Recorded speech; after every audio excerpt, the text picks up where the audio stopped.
Assalamualaikum warahmatullahi wabarakatuh. Waalaikumsalam warahmatullahi Waalaikumsalam warahmatullahi wabarakatuh. wabarakatuh. Selamat pagi anak-anak. Selamat pagi, Pak. Pagi, Pak. Apa kabar semuanya? Pagi, Pak. Pagi. Alhamdulillah. Alhamdulillah. Baik, Pak. Alhamdulillah baik ya. Udah makan semuanya belum?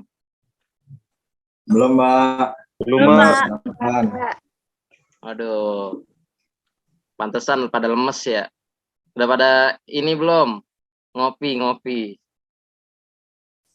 Belum, Pak. Gulanya habis. Oh iya. Ya udah, apa namanya? Ini kan kita masih muda ya. Saya harap kalian ini bisa semangat dalam mengikuti pembelajaran. Karena kalau misalnya kita masih muda, terus kita alhamdulillah diberikan kesehatan oleh Allah Subhanahu Wa Taala, akan menumbuhkan sebuah energi kalau misalnya kita semangat, yang dimana energi usia muda ini tidak dimiliki oleh semua orang yang sudah lanjut usia. Jadi semangat ya guys ya, semangat anak-anak.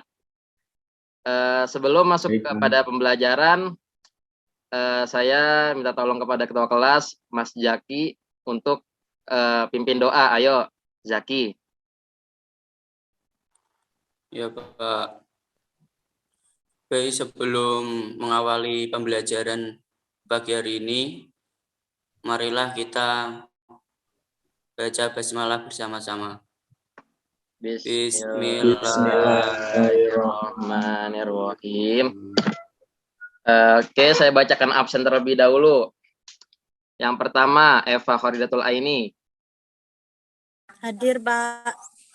Selanjutnya, Jelani. Hadir, Pak. Hadir. Oke, Melati Rosmalia. Hadir, Pak. Oke, Muhammad Zaki Masfuin. Hadir, Pak. Oke, selanjutnya Nyamullah Almanan Muhammad. Hadir, Pak. Hadir. Oke, alhamdulillah semuanya hadir ya. Kita sebelum masuk kepada pembelajaran materi pada hari ini, saya akan nge-review. Kita semua akan mereview materi minggu lalu. Minggu lalu itu kan kita ngebahas tentang hijrahnya Nabi Muhammad ke Madinah. Nah, kita mereviewnya itu dengan akan menjawab 3 buah pertanyaan. Jadi akan saya tunjuk secara acak siapa yang akan menjawab pertanyaan-pertanyaan ini. Saya harap fokus, ingat-ingat lagi materi minggu lalu. Yaitu saya bacakan yang pertama, tahun keberapa Nabi Muhammad Rasulullah SAW hijrah ke Madinah? Langsung jawab, Eva. Tahun 622, Pak. 622 apa? Masehi. Iya, benar. Masehi ya. Bagus sekali. Pertanyaan kedua, pada tahun 622 Masehi telah datang 73 penduduk Madinah. Sebelum 622 Masehi telah datang 73 penduduk Madinah ke Mekah untuk melakukan haji. Setelah itu penduduk Mekah tersebut mengajak Rasulullah SAW untuk hijrah ke Madinah. Nah, 73 orang ini diantaranya dari 2 suku. 2 suku ini namanya apa? Langsung sebut saja. Melati. Apa, Mel? Suku Aus dan Hazraj, Pak. Oke, Aus dan Hazraj. Gimana, Mas J? Jelani, gimana? Jawaban Melati bener nggak? Bener, Pak. Benar ya, bagus sekali. Terus yang ketiga, pertanyaannya itu adalah apa menjadi faktor lain atau alasan lain Rasulullah SAW hijrah ke Madinah? Langsung jawab saja. Si Jaki, jawab Jak. Pemboikotan dari kaum Quraisy, Pak. Oke, pemboikotan gimana? Mana benar nggak jawaban si Jaki? Oh iya, Pak. Benar. Oh, benar ya, oke. Bagus sekali ya, semuanya masih ingat ya materi minggu lalu. Langsung saja kita masuk kepada materi hari ini. Bentar saya share screen dulu. Oke.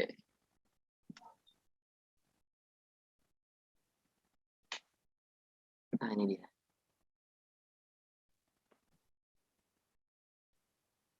Udah kelihatan belum? Udah, Pak. Udah ya. Kita Ya. masuk kepada bab 10, yaitu kewajiban menuntut ilmu. Bab 10. Kita masuk kepada tujuan pembelajaran. Yang pertama, itu adalah siswa dapat memahami kewajiban dan hukum menuntut ilmu. Itu yang pertama. Yang kedua, siswa dapat mendalami sikap semangat keilmuan dengan keutamaan-keutamaan yang ada di dalamnya. Itulah tujuan pembelajarannya, ada dua. Materi pembelajaran pun juga ada dua. Yang pertama, makna kewajiban menuntut ilmu dan hukumnya. Yang kedua adalah keutamaan-keutamaan dalam menuntut ilmu. Kita masuk kepada yang pertama, kewajiban menuntut ilmu dan hukumnya. Itu ada dua, kewajiban menuntut ilmu dan hukum menuntut ilmu. Kita masuk kepada yang pertama, yaitu kewajiban menuntut ilmu. Menuntut ilmu itu adalah kewajiban setiap orang Islam, kewajiban setiap umat Islam. Jadi banyak dalil-dalil dalam Al-Quran, ayat-ayat Al-Quran yang menjelaskan, yang menerangkan tentang kewajiban kita untuk menuntut ilmu, baik ditujukan kepada laki-laki maupun kepada perempuan. Bahkan wahyu pertama yang diturunkan kepada Nabi Muhammad pun tentang belajar dan membaca, yaitu pada surat Al-Alaq ayat 1-5. Nah, kewajiban menuntut ilmu yang ditujukan kepada laki-laki, baik laki-laki maupun perempuan ini, sebagai pertanda bahwa agama Islam tidak membeda-bedakan hak dan kewajiban manusia karena jenis kelaminnya. Mungkin ada beberapa syariat yang menunjukkan adanya perbedaan antara laki-laki dan perempuan. Namun dalam agama Islam, kewajiban menuntut ilmu ini tidak ada batasannya, tidak ada perbedaannya antara laki-laki dan perempuan. Setelah itu, Allah Subhanahu wa taala menjadikan kita manusia, baik laki-laki maupun perempuan ini, sebagai khalifah di muka bumi dan sebagai hamba atau abid. Jadi yang pertama ini sebagai khalifah ini, kita kan sebagai khalifah itu kan pasti akan mengelola bumi, terus memanfaatkan bumi, menggunakan bumi dengan baik dan benar tanpa merusak bumi. Tentunya kita perlu ilmu pengetahuan untuk bisa memenuhi peran tersebut. Dan setelah itu sebagai hamba atau abid, itu kita sebagai hamba ini memerlukan sebuah keyakinan atau iman, dan juga kita harus melakukan ibadah kepada Allah Subhanahu wa taala. Nah, tentunya untuk bisa menambahkan keyakinan, kita harus mempelajari, kita butuh ilmu pengetahuan, yaitu misalnya tentang ilmu tauhid, yang dimana di dalamnya mempelajari tentang sifat-sifat wajib Allah, sifat mustahil Allah, dan lain sebagainya. Dan juga seperti ilmu kalam, dan lain sebagainya. Untuk bisa menambahkan keyakinan kita, bisa menambahkan keimanan kita. Dan setelah itu kita juga melakukan ibadah, yang dimana ibadah ini wajib untuk dilakukan. Nah, di dalam ibadah ini, tentunya terdapat rukun-rukun yang harus kita penuhi.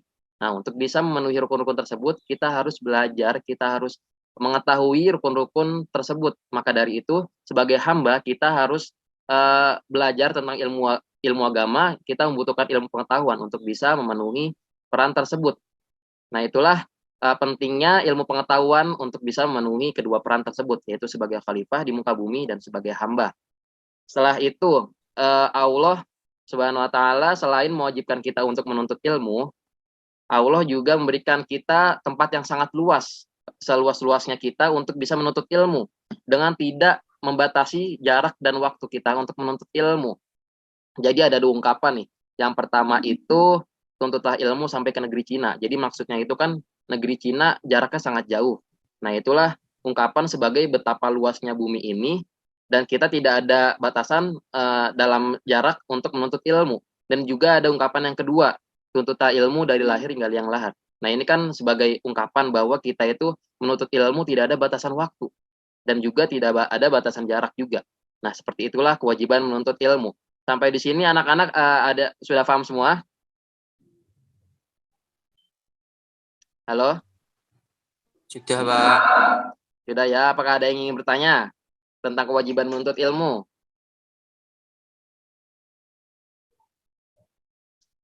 Halo? Ya, Pak.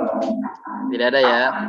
Jadi coba nih, tentang kewajiban menuntut ilmu, saya pengen bertanya, coba pertanyaannya adalah wahyu yang pertama diturunkan kepada Nabi Muhammad tentang belajar dan membaca itu adalah surat apa dan ayat berapa? Coba jawab. Jaki. Apa Jak?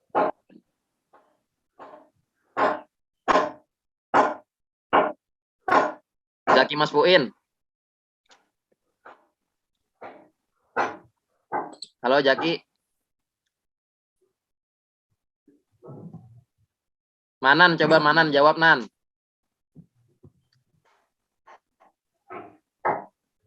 Halo, Manan, Pak. jawab pertanyaan tadi. Wahyu, coba Wahyu yang Surat pertama. Hah? Wahyu yang pertama. Nah, Surat Al-Alaq, Pak. oke, bagus, benar ya. Kita langsung masuk saja kepada hukum menuntut ilmu. Jadi ilmu itu adalah mencakup seluruh pengetahuan yang belum diketahui oleh manusia. Nah, ilmu pengetahuan ini dibagi menjadi dua, yaitu ilmu yang tidak bermanfaat dan ilmu yang bermanfaat. Ilmu yang tidak bermanfaat ini adalah ilmu yang cenderung mendatangkan haram dan dosa. Nah, ini ilmu ini tidak bisa wajib untuk kita pelajari, tidak bisa kita pelajari. Karena dia cenderung mendatangkan dosa dan haram biasanya. Terus manfaat, ilmu yang bermanfaat ini adalah ilmu yang menjadi kewajiban bagi kita untuk kita pelajari. Nah, dalam ilmu yang bermanfaat ini terbagi atas dua kewajiban menuntut ilmu. Yang pertama itu adalah fardu kifayah. Dalam konteks menuntut ilmu, fardu kifayah itu adalah ilmu-ilmu yang harus ada di kalangan umat Islam, cenderung kepada ilmu yang mempelajari tentang pengetahuan umum. Contohnya itu adalah ilmu kedokteran. Nah, ini kan ilmu yang harus ada di kalangan umat Islam. Misalnya itu ilmu kedokteran, wilayah saya misalnya itu Jakarta. Nah, di wilayah saya di Jakarta ada orang yang mempelajari ilmu kedokteran. Maka hukum fardu kifayah dalam ilmu kedokteran dalam wilayah saya itu telah terpenuhi. Dan begitu pula seperti ilmu-ilmu pengetahuan umum yang lainnya, seperti ilmu hukum, ilmu politik, dan lain sebagainya. Setelah itu, fardu ain. Fardu ain dalam konteks menuntut ilmu adalah ilmu-ilmu yang tidak boleh ditinggalkan oleh setiap muslim dan muslimah mempelajari tentang pengetahuan agama. Seperti yang tadi saya jelaskan, misalnya itu kita mempelajari rukun sholat. Nah, pada dasarnya rukun sholat ini kan hukumnya wajib fardu ain. Nah, untuk bisa memenuhi, bisa tercapai kepada kesahan sholat, kita harus memenuhi rukun-rukun sholat. Nah, yang dimana rukun sholat ini adalah menjadi sebuah pelajaran, sebuah ilmu pengetahuan bagi kita setiap umat Islam untuk mempelajarinya. Maka dari itu, hukum mempelajari rukun sholat itu adalah fardu ain, wajib bagi setiap umat Islam. Dan begitu juga seperti ilmu tentang pengetahuan rukun zakat, rukun puasa, dan lain sebagainya. Oke, itulah hukum menuntut ilmu. Sampai di sini anak-anak sudah paham semuanya? Sudah ya. Ada yang ingin bertanya nggak?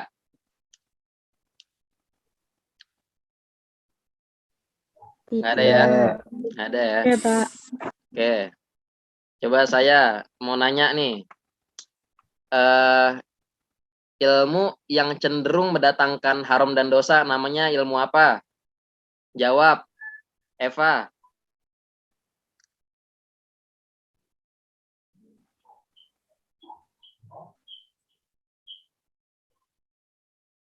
Halo Eva. Eva ada?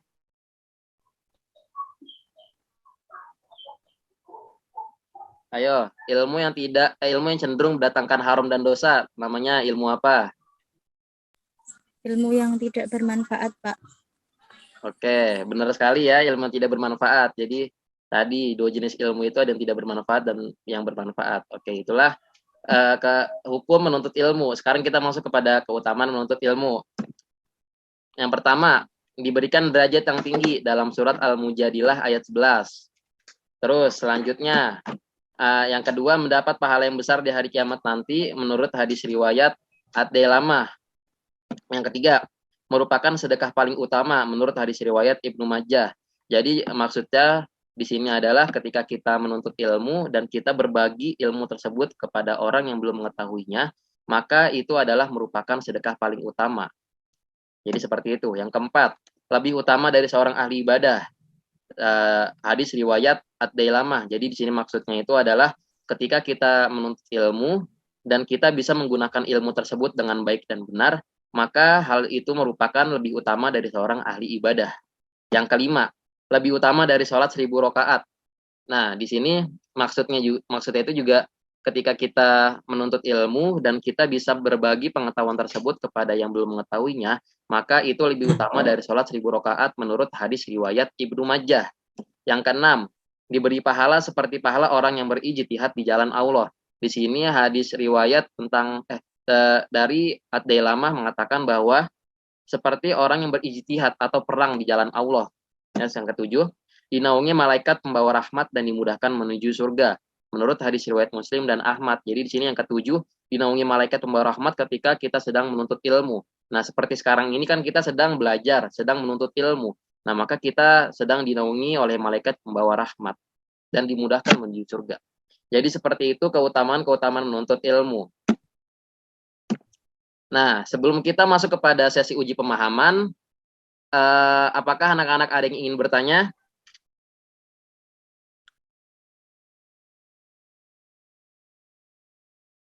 Apakah ada? Nggak ada ya? Kita langsung saja nih masuk ke sesi uji pemahaman. Jadi seperti biasa, uji pemahaman ini sebagai sesi akhir dari pembelajaran kita. Perhatikan pertanyaan-pertanyaan berikut dan siapkan jawaban untuk menjawab. Karena akan ditunjuk secara acak siapa yang akan menjawab pertanyaan-pertanyaan berikut. Langsung saya tampilin aja pertanyaannya. Nah, pertanyaan pertama yaitu hukum menuntut ilmu dalam agama Islam itu apa? Langsung jawab aja, Jelani. Jawab, J. Wajib Pak bagi kaum muslim laki-laki maupun kaum muslim perempuan. Wih, nyimak. Bagus, Jelani. Alhamdulillah, benar sekali ya. Terus yang kedua, langsung jawab. Sebutkan 2 jenis ilmu. Si Melati, jawab Mel. Ilmu yang bermanfaat dan ilmu yang tidak bermanfaat. Oke, bagus sekali. Benar ya, yang tadi seperti saya tanyakan ke Eva tadi juga yang tidak bermanfaat dan ada yang bermanfaat itulah 2 jenis ilmu. Terus yang ketiga, sebutkan 2 jenis hukum ilmu. Langsung jawab aja, Jaki Mas Fuain. Jawab, Jak. Fardu kifayah dan fardu ain, Pak. Oke, 2 jenis hukum ilmu ada fardu ain dan fardu kifayah. Oke, benar sekali, bagus. Yang keempat, sebutkan 2 keutamaan menuntut ilmu. Langsung jawab, Eva. Diberikan derajat yang tinggi dan merupakan sedekah yang paling utama, Pak. Wah, iya bagus sekali, benar ya. Alhamdulillah semua telah terjawab dengan lancar. Alhamdulillah, saya senang karena pembelajaran pada hari ini telah berjalan dengan lancar. Sebelum kita tutup, mari kita ucapkan hamdalah sama-sama. Alhamdulillahirabbil alamin. Sebelum saya tutup, saya akan menyampaikan ungkapan motivasi kepada kalian, yaitu jika kamu tidak sanggup menahan lelahnya belajar, maka kamu harus sanggup menahan perihnya kebodohan. Qauluhu Imam Syafi'i. Jadi di sini maksudnya itu adalah ketika kita sebagai manusia itu selalu terdapat pilihan kepada diri kita, selalu terdapat pilihan kepada kehidupan kita. Jadi sebenarnya ketika kita belajar itu wajar kita bingung, kita tidak tahu, kita pusing, kita lelah, itu wajar-wajar aja. Ketika kita belajar dan kita lelah, maka hal yang perlu kita lakukan itu adalah istirahat dan kita bisa melanjutkan belajar lagi tanpa harus berhenti belajar. Karena dengan berhentinya kita belajar, kita harus tahu, kita harus paham bahwa suatu saat nanti kita harus sanggup menahan perihnya kebodohan dan harus sanggup menahan perihnya ketidaktahuan. Karena tidak belajar dan karena berhenti belajar. Jadi seperti itu ya anak-anak ya. Seperti biasa untuk penugasan akhirnya, untuk penugasan materi pada hari ini akan saya share di grup WhatsApp. Mohon dikerjakan deadline-nya sampai 3 hari setelah pembelajaran. Cukup sekian dari saya. Mohon maaf apabila ada kata-kata yang salah atau perilaku yang kurang berkenan. Semoga apa yang kita pelajari pada hari ini akan membawakan barokah kepada diri kita untuk sekarang dan kedepannya. Cukup sekian dan terima kasih. Wassalamualaikum warahmatullahi wabarakatuh. Waalaikumsalam warahmatullahi wabarakatuh.